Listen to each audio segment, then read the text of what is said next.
Les oméga 3. On en entend parler absolument partout. C'est recommandé pour le cœur, pour le cerveau, pour les articulations. Bref, c'est présenté comme un véritable pilier de notre santé. Mais que se passe-t-il quand ce fameux pilier se fissure? Parce que vous allez voir, la réalité est bien plus complexe qu'il n'y paraît. Allez, on plonge directement dans le vif du sujet. Cette question, je sais, elle peut surprendre, mais elle est absolument cruciale. Le truc, c'est que tous les compléments d'oméga 3 sont loin, très loin de se valoir, et un mauvais choix peut avoir des conséquences qu'on n'imaginait même pas. Et voilà le cœur du problème. C'est un paradoxe complet. On prend des oméga 3 justement pour leur super pouvoir anti-inflammatoire, mais un produit de mauvaise qualité peut faire tout l'inverse. Oui, il peut devenir pro-inflammatoire. Alors comment c'est possible? Pour le comprendre, il va falloir regarder de plus près ce qui se cache vraiment à l'intérieur de ces gélules. Pour y voir clair et ne pas se faire avoir, il y a 3 concepts clés à maîtriser. On peut les voir comme 3 piliers de vigilance. Primo, l'oxydation. Deuxio, la contamination. Et tertio, la formulation. Ce sont vraiment les 3 points de contrôle qui vont déterminer si un supplément est un allié ou un ennemi. L'oxydation, c'est l'ennemi public numéro 1 de l'huile de poisson. Il faut savoir que ces acides gras sont super fragiles. Le simple contact avec l'air ou la lumière suffit à les dégrader et à les faire rancir. Et une huile oxydée, ce n'est pas juste qu'elle est moins efficace, non, elle est carrément dangereuse. Elle peut créer des radicaux libres dans l'organisme et donc provoquer le stress cellulaire qu'on essayait justement de combattre. Un comble. Heureusement, pour mesurer cette fraîcheur, il existe un outil, ça s'appelle l'indice Totox. C'est tout simplement un score qui évalue le niveau d'oxydation globale de l'huile. La règle d'or est super simple, plus ce score Totox est bas, plus l'huile est fraîche et pure. Un Totox élevé, c'est le drapeau rouge qui signale une huile à rance, une huile qui va fragiliser nos cellules et devenir elle-même une source d'inflammation. Et là, la différence est vraiment flagrante. D'un côté, une huile bien fraîche soutient la santé, elle est parfaitement absorbée et n'a pas de goût d'isard. De l'autre côté, l'huile oxydée, bah là, c'est tout l'inverse. On se retrouve avec du stress oxydatif, une efficacité biologique proche de zéro et souvent des nausées ou ce fameux arrière-goût de poisson pas frais. Et attention, ce problème est loin d'être anecdotique. Tenez-vous bien, une étude de 2023 a sorti un chiffre assez effrayant. 68% des compléments aromatisés dépassaient les seuils d'oxydation recommandés. Mais pourquoi spécifiquement ceux qui sont aromatisés? Eh bien souvent, l'arôme par exemple au citron est une astuce un peu maligne pour masquer le goût d'une huile qui a déjà commencé à tourner. Allez, on passe au deuxième pilier, la contamination. Les poissons, surtout les gros prédateurs qui sont en haut de la chaîne alimentaire, peuvent accumuler pas mal de cochonneries, métaux lourds, PCB, dioxines. Si le processus de purification du complément n'est pas ultra rigoureux, eh bien tous ces polluants se retrouvent dans la gélule et finissent par s'accumuler dans notre organisme. Et on termine avec le troisième pilier, la formulation.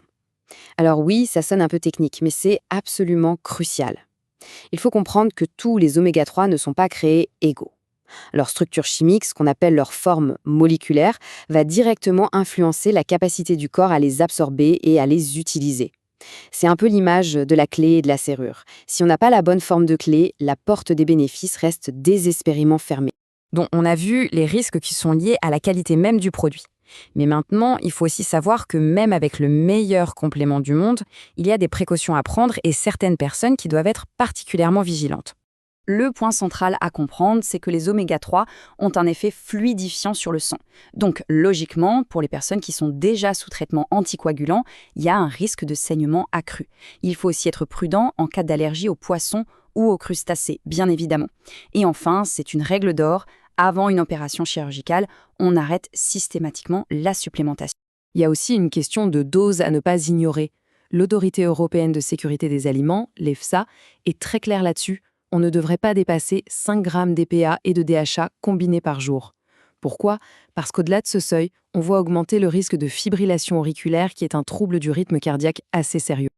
Ok, on a bien dressé le tableau des problèmes, ça peut sembler un peu décourageant. Mais pas de panique. L'idée maintenant, c'est de passer aux solutions concrètes. Comment on fait pour s'y retrouver dans cette jungle et choisir un produit qui soit à la fois sûr et vraiment efficace? Pour ça, rien de tel qu'une petite checklist toute simple en 4 points. C'est une sorte de feuille de route pour faire le bon choix à coup sûr. On va vérifier l'indice de fraîcheur, donc le TETOX, la forme moléculaire, la présence de certification et enfin l'origine du poisson. Premier point, l'indice TOTOX. Le chiffre magique à retenir, c'est 10. Il faut toujours choisir un produit avec un indice inférieur à 10. C'est le standard de qualité, la garantie d'avoir une huile fraîche, stable et qui aura bien ses propriétés anti-inflammatoires. Deuxième point, la fameuse forme moléculaire. En gros, il y a deux équipes. L'équipe triglycéride, c'est la forme naturelle, celle qu'on trouve dans le poisson. Le corps la reconnaît, l'absorbe super bien et elle est très bien tolérée. Et puis, il y a l'équipe ester éthylique. Ça, c'est une forme synthétique, moins chère à produire, mais beaucoup moins bien utilisée par le corps et qui peut causer des soucis digestifs. Le choix est vite fait, n'est-ce pas? Troisième point, les certifications. Pour être sûr de la pureté du produit, il faut se fier aux labels indépendants. Des noms comme IFOS ou EPAX, ce sont des gages de confiance. Ça veut dire que le produit a été testé par un organisme tiers qui a vérifié qu'il n'y avait pas de polluants et que la concentration en oméga 3 était bien celle annoncée sur l'étiquette. Et enfin, quatrième et dernier point, l'origine du poisson. La règle d'or, c'est de privilégier les huiles qui viennent de petits poissons gras et sauvages. Pensez sardines, anchois, maquereaux. Comme ils sont tout en bas de la chaîne alimentaire, ils accumulent beaucoup moins de toxines que les gros prédateurs comme le thon. Alors, en résumé, qu'est-ce qu'on doit absolument retenir de tout ça pour s'assurer une supplémentation vraiment sûre et efficace? S'il n'y avait qu'une seule phrase à retenir, ce serait celle-ci. Le but premier des oméga 3, c'est de réduire l'inflammation. Un produit de mauvaise qualité peut faire exactement l'inverse. Choisir la qualité, ce n'est donc pas un luxe, c'est simplement s'assurer que le supplément remplit sa mission première. Alors voilà, la prochaine fois qu'on se trouvera face à un flacon d'oméga 3, on ne le regardera plus de la même manière. On a maintenant les outils pour décrypter l'étiquette, pour se poser les bonnes questions. Est-il frais? Est-il pur? A-t-il la bonne forme? Finalement, cette question est la seule qui compte vraiment.